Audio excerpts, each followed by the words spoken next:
করা হলো তো তাড়াতাড়ি হয়ে গেল।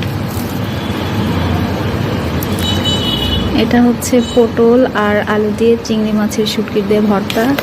আর এখানে আমি মাছ ভর্তাও করে রেখেছি। তো আজকে বাসায় গেস্ট আসবে, এই জন্য কিছু ভর্তা আইটেম।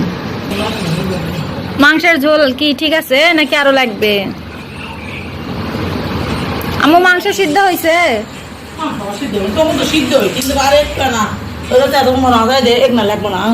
হ্যাঁ লাগবে, ওইটুকু দেন,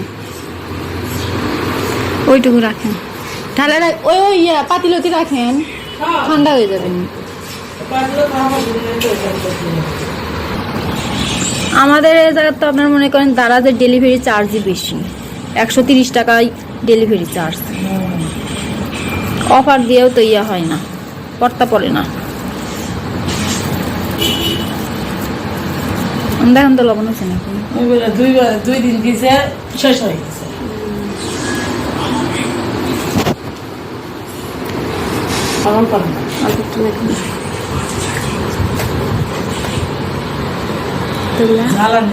এতগুলা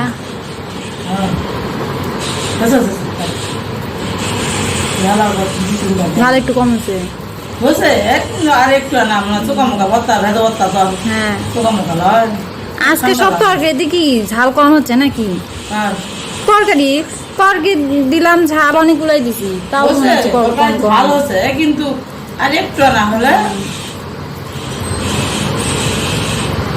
মানে কালার বাড়ালো। এই তো আমাদের খাবার রেডি হয়ে গেছে, প্রায় 1:35 বাজে, দুপুরের খাবার রেডি।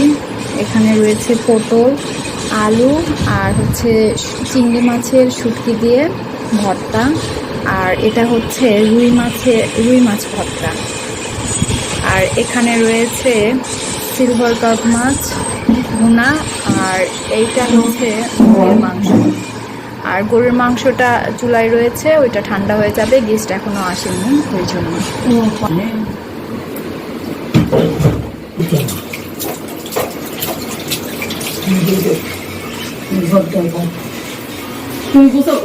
হ্যাঁ গোসল দিব আমি এখন। সব কিছু হয়ে গেছে, আমার হাত যেহেতু কেটে গেছে, পাটাটা আমি ধরতে পারিনি, আমার শাশুড়ি দিয়ে গেল। আর এখন এগুলো পরিষ্কার করা লাগবে, পরিষ্কার করার পর আমি এখন গোসলে চলে যাবো। আর এই যে এটা হচ্ছে গরুর মাংস।